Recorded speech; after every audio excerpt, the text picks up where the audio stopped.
currently in the middle of the snowstorm that everybody's getting hit with, and I decided that this would be the perfect time to make my first YouTube video of the year.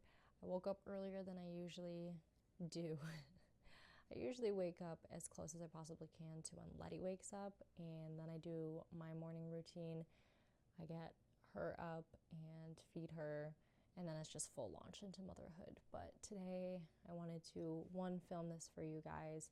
So I woke up, opened up the house at ease, and made my hot lemon water, and I'm drinking it while it's still hot, which is crazy, but I gotta enjoy it when I can. And Letty should be getting up now, so I'm going to go get her after I film this clip.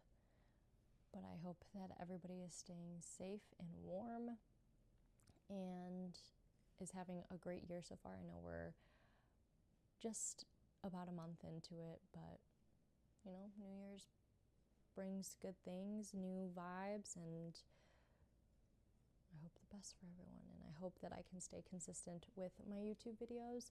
I feel like I always say that I'm going to start making more content, but it is hard being a mom of 2 under 2 now, and now I wonder what I did with all my time before. But yeah, eventually we'll do full day in the life vlogs, normal morning routines, just so you guys could see the reality of it and not just the artsy aesthetic videos. But I do love them, so you'll see those too. Anyways, I will see you guys next time, and again, stay safe and warm. Bye.